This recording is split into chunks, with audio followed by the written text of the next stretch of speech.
Constable Suman, আমাদের এক ASP bodyguard, তাকে তাৎক্ষণিকভাবে এত গুরুতর আঘাত করেছে, তার মাথার একদম ইন্টারনাল ইনজুরি হয়ে গেছে। সরকার পরিবর্তনের পর আইন শৃঙ্খলা পরিস্থিতির অবনতি স্পষ্ট। পুলিশের মনোবলে ধস নামার সুযোগে বাড়ছে নানা অপকর্ম। এরই মধ্যে গোয়েন্দা সংস্থার হাতে এসেছে তথ্য। পতিত আওয়ামী লীগের নেতাকর্মীরা গোপনে দলবদ্ধভাবে ঢাকামুখী হচ্ছেন। তাদের মূল টার্গেট এখন পুলিশ।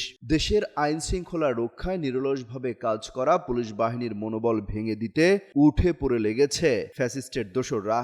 গোয়েন্দা সূত্র বলছে, ফ্যাসিস্ট হাসিনার দোসরদের মূল লক্ষ্য পুলিশকে সঠিকভাবে কাজ করতে না দেয়া। এর ফলে দেশের আইন শৃঙ্খলা পরিস্থিতি ভঙ্গুর হবে এবং অন্তর্বর্তী সরকারের প্রতি সাধারণ মানুষ ক্ষুব্ধ হবে। এই লক্ষ্য বাস্তবায়নে গত 7 মাসে সারা দেশে পুলিশের উপর 5 শতাধিক হামলা হয়েছে। পুলিশের পরিসংখ্যান বলছে 7 মাসে পুলিশের উপর সর্বোচ্চ হামলার ঘটনা ঘটেছে মার্চে। বেশিরভাগ ক্ষেত্রে মব সৃষ্টি করে পুলিশের উপর হামলা করা হচ্ছে। এছাড়া ফ্যাসিস্টের দোসররা সামাজিক যোগাযোগ মাধ্যমে প্রোপাগান্ডা চালিয়ে যাচ্ছে। বৈষম্য বিরোধী আন্দোলনের হত্যা মামলার আসামি গ্রেপ্তারে তৎপর থাকা পুলিশ সদস্যদের নিয়ে ফেসবুকে মিথ্যা তথ্য ছড়িয়ে মনোবল ভাঙার চেষ্টা করা হচ্ছে। পুলিশের সংশ্লিষ্টরা বলছেন, সারা দেশে একইভাবে পুলিশকে টার্গেট করে হামলা চালানো হচ্ছে। এসব হামলার ঘটনায় আহত হচ্ছেন অনেক পুলিশ সদস্য। পুলিশকে হামলার মূল লক্ষ্য তাদের মনোবল ভেঙে দেয়া। পুলিশ সদর দপ্তরের তথ্য বলছে, প্রায় দিনই দেশের কোথাও না কোথাও হামলার শিকার হচ্ছে পুলিশ।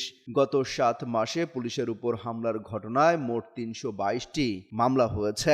বেশিরভাগ মামলা হচ্ছে ঢাকা মহানগর পুলিশে। পুলিশের ওপর হামলার ঘটনায় 7 মাসে ডিএমপির বিভিন্ন থানায় 63টি মামলা হয়েছে। গোয়েন্দা সূত্র বলছে, আওয়ামী লীগের অনেক নেতাকর্মী আত্মগোপনে থেকে দেশকে পরিকল্পিতভাবে অস্থিতিশীল করার চেষ্টা করছে। নিষিদ্ধ সংগঠন ছাত্রলীগের নেতাকর্মীরাও কূটকৌশলের মাধ্যমে জনমনে আতঙ্ক তৈরি করছে। তাদের মূল লক্ষ্য অন্তর্বর্তী সরকারের কাজে বিঘ্ন ঘটানো। বিষয়টি নিয়ে সতর্ক অবস্থানে রয়েছে সব বাহিনী। আইন শৃঙ্খলা পরিস্থিতি আগের চেয়ে অনেকটাই ভালো হয়েছে। সামনে পরিস্থিতি আরো ভালো হবে বলে মনে করছেন গোয়েন্দা কর্মকর্তারা।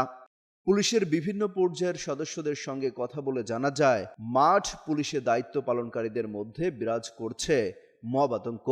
আসামি ধরে থানায় আনার পর থানাতেও হামলার ঘটনা ঘটছে। সবচেয়ে বেশি মব আতঙ্কে আছেন রাজধানীতে কর্মরত পুলিশ সদস্যরা। অমিত হাসান রবিন, যুগান্তর নিউজ।